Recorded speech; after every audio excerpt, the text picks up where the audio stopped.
अब तो मैं क्या कहूँ, मुझे तो पलटू राम पर दया आने लगी है। जैसी दुर्दशा हो रही है, पलटू राम की दुर्गति हो रही है। यदि गालिब के शब्दों में कहें तो मतलब बड़े बेआबरू होके निकले तेरे कूचे से, ऐसा अभी नीतीश कुमार की हालत हुई है। नीतीश कुमार तो शुरू से लार टपका रहे थे कि मुझे दूल्हा बनाया जाएगा, प्रधानमंत्री का चेहरा बनाया जाएगा, नहीं तो गठबंधन का संयोजक बनाया जाएगा, कुछ तो बड़ा मिलेगा। वो तो दूल्हा बनने के फेरा में थे। हम्म। अब बन गए दूल्हा का फूफा। नीतीश कुमार की जो आज ये जो मतलब दुर्गति है, इसके लिए और कोई नहीं जिम्मेदार है, वो खुद जिम्मेदार है। पहली वजह तो यह है कि नीतीश कुमार की जो विश्वसनीयता है वो रसातल में चली गई। हम्म। बहुत बड़ा साख का संकट है नीतीश कुमार। मान लीजिए चुनाव हो और लोकसभा चुनाव के बाद त्रिशंकु लोकसभा हो जाए, किसी को बहुमत नहीं मिले, तो ये भी हो सकता है कि फिर ये पलटी मार के बीजेपी के साथ चले भाजपा के जाएं। खेमे में चले जाए कोई। नीतीश कुमार की जो मतलब राजनीतिक औकात बहुत घट गई है पिछले कुछ सालों में। महीने में नीतीश कुमार का राजनीतिक भविष्य क्या होगा? देखिए, भविष्य तो इनका बड़ा मतलब अंधकारमय मुझे दिख रहा है। नीतीश कुमार की इस वक्त की जो हालत है उस पर हंसा जाए या रोया जाए कुछ समझ नहीं आता। नीतीश कुमार खुद क्या रिएक्शन दे रहे होंगे अपनी कंडीशन पर। देखिए इंडिया अलायंस की बैठक में उनके साथ क्या क्या हुआ और उसके बाद नीतीश कुमार को लेकर बिहार में चर्चाएं क्या हो रही हैं, सब कुछ आपको बताएंगे। नमस्कार, मैं अर्पिता और आप देख रही हैं पीओ भारत। हमारे साथ पूर्व आईपीएस अमिताभ दास है, आपका स्वागत है सर। धन्यवाद। सबसे पहले तो आप ये बताइए कि नीतीश कुमार का जो चेहरा था, जितनी चमक पटना में दिख रही थी, सारी चमक फीकी हो गई जब बैठक में इंडिया अलायंस के पहुंचे। पहले बताइए नीतीश कुमार के बारे में आपके दिल में क्या ख्याल आ रहा है? अब तो मैं क्या कहूँ, मुझे तो पलटू राम पर दया आने लगी है। जैसी दुर्दशा हो रही है, पलटू राम की दुर्गति हो रही है, तो अब तो मैं यही कह सकता हूँ कि बहुत मतलब दया की बात है उन पर। और यदि गालिब के शब्दों में कहें तो मतलब बड़े बेआबरू होके निकले तेरे कूचे से, ऐसा अभी नीतीश कुमार की हालत हुई है। जो दिल्ली में इंडिया गठबंधन की बैठक थी, अब देखिए वही मैं बात कर रहा था कुछ दोस्तों से कि हिंदुस्तान में जो शादियां होती है उसमें बारात जाती है, तो उसमें किरदार रहता है दूल्हा का फूफा, है ना। उसका यही रोल रहता है कि पूरे समय वो गाल फुलाए रहता है ना। दूल्हा का फूफा रहता है, गाल फुला चलता है। तो अभी जो विपक्ष की बारात सजी है, जो इंडिया गठबंधन है, विपक्ष की बारात सजी है, तो नीतीश कुमार तो शुरू से लार टपका रहे थे कि मुझे दूल्हा बनाया जाएगा, प्रधानमंत्री का चेहरा बनाया जाएगा, नहीं तो गठबंधन का संयोजक बनाया जाएगा, कुछ तो बड़ा मिलेगा। वो तो दूल्हा बनने के फेरा में थे। अब बन गए दूल्हा का फूफा, तो उनका तो गाल फुलाना मतलब लाजमी है। और देखिए नीतीश कुमार की जो आज ये जो मतलब दुर्गति है, इसके लिए और कोई नहीं जिम्मेदार है, वो खुद जिम्मेदार है ना। अब मैं दर्शकों को बताता हूँ क्यों उनकी ये हालत हो रही है। पहली वजह तो यह है कि नीतीश कुमार की जो विश्वसनीयता है वो रसातल में चली गई। बहुत बड़ा साख का संकट है नीतीश कुमार के साथ, क्योंकि उन्होंने अतीत में इतनी बार पलटी मारी है, इतनी बार पलटी मारी है, वो खुद भूल चुके हैं कि वो मतलब कब लालू के साथ रहते हैं, कब भाजपा के साथ रहते हैं। तो ये जो विश्वसनीयता का संकट है, आप खुद बताएं कैसे विपक्षी गठबंधन उन पर यकीन कर सकता है। मान लीजिए चुनाव हो और लोकसभा चुनाव के बाद त्रिशंकु लोकसभा हो जाए, किसी को बहुमत नहीं मिले, तो ये भी हो सकता है कि फिर ये पलटी मार के बीजेपी के साथ भाजपा के खेमे में चले जाए, कोई अच्छा सा उनको ऑफर आ जाए डिप्टी पीएम कोई चीज का, तो फिर ये पलटी मार दे।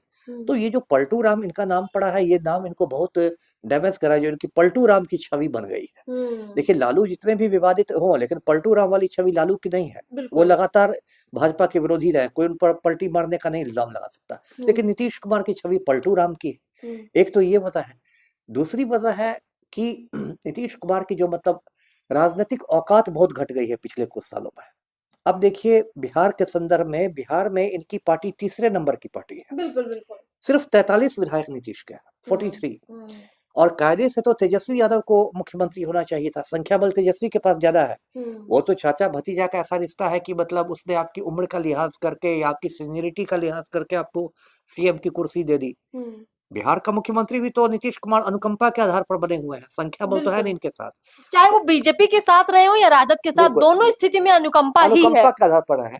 तो आप खुद सोचिए, एक मोटी बात है कि स्कूल का बच्चा समझेगा कि एक प्रदेश में आप तीसरे नंबर पर हैं और आप पूरे देश का प्रधानमंत्री बनना चाहते हैं, ये इसको तो दुस्साहसी ना कहेंगे। बिल्कुल। प्रदेश में आप तीसरे नंबर पर होना चाहिएगा कि मैं पूरे देश का प्रधानमंत्री बन जाऊं।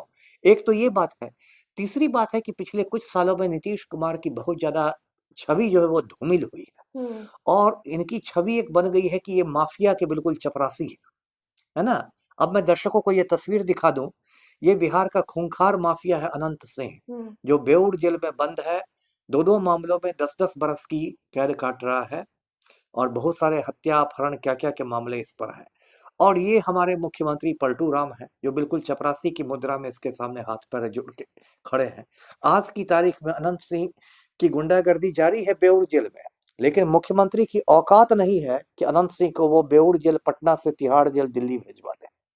इतने ये मतलब मजबूर है माफिया के सामने। या फिर अभी आनंद मोहन वाला प्रकरण हुआ, आनंद मोहन जो एक खूनी है, जिसने एक गोपालगंज डीएम का नेशनल हाईवे पर खून कर दिया था, उस आनंद मोहन को बाहर निकालने के लिए बिहार के कायदे कानून बदल दिए गए, जेल मैनुअल में संशोधन कर दिया गया, क्योंकि पलटू राम को राजपूत वोट बैंक में सिन्हमारी करनी थी। तो नीतीश कुमार की छवि हो गई है कि ये सिर्फ आनंद मोहन और अनंत सिंह जैसे माफिया सरगनाओं के चपरासी बन के रह गए हैं। नीतीश कुमार की एक और राजनीति हम आपसे समझेंगे कि देखिए नीतीश कुमार कहीं ना कहीं अपनी राजनीतिक स्थिति को भली भांति भांप रहे होंगे, फिर भी वो कहीं ना कहीं उनके मन में एक प्रलोभन है, इसीलिए जब वो जाते हैं दिल्ली तो बैनर पोस्टर लगवा देते हैं। अब देखिए कि जब पहली बैठक हुई थी इंडिया अलायंस की, तब से लेकर अब तक 4 बड़ी बैठकें हो चुकी है। हर बैठक में नीतीश कुमार ने इतनी पोस्टरबाजी करवाई अपने प्रधानमंत्री पद की दावेदारी के लिए। अब स्थिति ये हो गई कि कहीं कोई नामो निशान इस बात का है ही नहीं कि उनकी दावेदारी हो। आप क्या मानते हैं आने वाले 3 से 4 महीने में नीतीश कुमार का राजनीतिक भविष्य क्या होगा? देखिए, भविष्य तो इनका बड़ा मतलब अंधकारमय मुझे दिख रहा है ना? अब नीतीश कुमार मतलब प्रधानमंत्री का पद तो भूल ही जाए, मुख्यमंत्री में भी समझिए कि ये अंतिम पारी खेल रहे हैं, अंतिम पारी खेल रहे हैं। और पिछले कुछ महीनों में तो बाकायदा इनके मानसिक स्वास्थ्य पर सवालिया निशान लगने लगे हैं। जिस तरह की इन्होंने विधानसभा में भाषण वगैरह दिए हैं, या कभी किसी की बजाय किसी को श्रद्धांजलि देके चले आते हैं, और बड़े-बड़े डॉक्टर माइक पर आके कैमरे पर आकर कह रहे हैं कि ये डिमेंशिया के शिकार हो गए हैं, याददाश्त खोने लगे हैं। तो पिछले कुछ महीनों में से तो गंभीर मतलब प्रश्न चिन्ह लग गया है इनके मानसिक स्वास्थ्य पर, वो भी इनके खिलाफ जा रहा है, वो बात भी। अभी तो देखिए, तो मीटिंग हुई है, इंडिया वाली मीटिंग जो दिल्ली में हुई इंडिया गठबंधन की, तो खबरें आ रही है कि ममता बनर्जी ने नीतीश कुमार को दुआ सलाम तक नहीं किया। अच्छा, नमस्ते भी नहीं नमस्ते भी नहीं किया। मतलब क्या ममता दीदी ने आपको मतलब बेइज्जत करके रख दिया। तो कहीं ये सदन वाला साइड इफेक्ट तो नहीं है जो नीतीश कुमार ने ये जो बड़ा ज्ञान दिया था सदन के अंदर? हो सकता है, हो सकता है। ममता बनर्जी भी एक मतलब महिला है, और जैसा अश्लील भाषण नीतीश कुमार ने सदन में दिया था, तो किसी भी महिला को ठेस पहुंच सकती है, कोई भी महिला आहत हो सकती है। हो सकता है वो वजह भी हो ममता दीदी की नाराजगी की। लेकिन नीतीश कुमार तो एकदम अलग थलग नजर आए। इनको समझिए कि दूध की मक्खी की तरह एक मतलब फेंक दिया गया है। और अभी जो इंडिया गठबंधन की बैठक हुई है दिल्ली में 19 तारीख को, एक अनौपचारिक सहमति मुझे लग रहा है मल्लिकार्जुन खड़गे के नाम पर बनी है। अभी औपचारिक घोषणा नहीं हुई है, लेकिन एक अनौपचारिक सहमति लग रहा है, इनफॉर्मल जैसी सहमति बन रही है कि मल्लिकार्जुन खड़गे प्रधानमंत्री पद का चेहरा होंगे। और हो सकता है मतलब चुनाव आते आते उनकी औपचारिक घोषणा भी हो जाए। तो नीतीश कुमार तो इस मतलब तस्वीर में कहीं नजर नहीं आ रहा। तो नीतीश कुमार का ये जो पूरा एक बना बनाया कह सकते हैं खेल था, अब वो खेल लगभग समाप्ति की ओर है। और एक छोटी सी बात और आपसे समझेंगे, नीतीश कुमार के बारे में जिस तरह की बिहार के अंदर चर्चाएं हैं, जो देश के अंदर चर्चाएं हैं, कुछ भी सकारात्मक निकल कर नहीं आ रहा है। ऐसे में आपको क्या लगता है, क्या नीतीश कुमार अपनी राजनीति को बचाने के लिए अब क्या कॉम्प्रोमाइज कर सकते हैं? मतलब उनके पास क्या बचा है कॉम्प्रोमाइज करने के लिए? और अगर जैसे आप कहते हैं पलटू राम है, बीजेपी के पास तो अब नहीं जाएंगे क्योंकि बीजेपी ने भी कहीं ना कहीं शटर क्लोज कर रखे हैं। तो क्या नीतीश कुमार कुछ और कर सकते हैं? मतलब राजद के साथ अगर रहेंगे तो सीएम तेजस्वी को बनाना पड़ेगा। तो अपनी सीएम की कुर्सी के लिए नीतीश कुमार और क्या कर सकते हैं? क्या पैतरा चल सकते हैं? देखिए, अब तो मैं नीतीश कुमार को यही सुझाव दूंगा कि अब वो मतलब इज्जत के साथ है ना राजनीति से संन्यास ले ले, है ना? जैसे सचिन तेंदुलकर जब एकदम क्रिकेट के मतलब इस पर चरम पर पहुंच गया था अपने करियर के, तो उसने अपनी इज्जत के साथ संन्यास ले लिया। ऐसा तो नहीं हुआ कि उसको टीम से निकाल दिया गया। या राजनीति में आप बगल में पड़ोसी राज्य में ज्योति बसु को देखिए, बंगाल में ज्योति बसु ने लगभग 25 बरस तक शासन किया। उसका ज्योति बसु बोले कि अब मैं बुजुर्ग हो गया हूँ, अब मैं नई पीढ़ी को सत्ता देना चाहता हूँ, वो चले गए। तो नीतीश कुमार के साथ सबसे अच्छा ये होगा, उनके दृष्टिकोण से मैं कह रहा हूँ, कि वो भी मतलब कहें कि भाई नया नेतृत्व, हाँ, स्वेच्छा से कि भाई हो गया, मैं अपनी पारी खेल चुका, अब मैं हटूंगा। क्योंकि इस तरह से जो मतलब दुर्गति जो उनकी हो रही है ना, ये दुर्गति तो अब मेरे जैसे लोग जो उनके घोर विरोधी हैं उन्हें भी नहीं देखा जा रहा नहीं है। देखा है। जी। चलिए बहुत बहुत शुक्रिया। तो कुल मिलाकर हमने ये बताने का प्रयास किया है कि जो एक नीतीश कुमार जिस मोर्चे को लेकर निकले थे, यानी नरेंद्र मोदी को हराना है, विपक्षी एकता की जो उन्होंने कोशिश की, उसके पीछे कहीं ना कहीं उनकी अपनी राजनीतिक ख्वाहिश थी जो इस वक्त पूरी होती दिखाई नहीं दे रही है। और विपक्षियों को भी लग रहा है कि नीतीश कुमार जो चाह रहे हैं शायद वो कुछ ज्यादा ही है, इसीलिए नीतीश कुमार ना तो संयोजक बन पा रहे हैं और ना ही उनको कोई महत्वपूर्ण भूमिका दी जा रही है। तो अंत में है नीतीश कुमार निराश होकर, दुखी होकर लौट आते हैं हर बैठक से, हर मीटिंग से।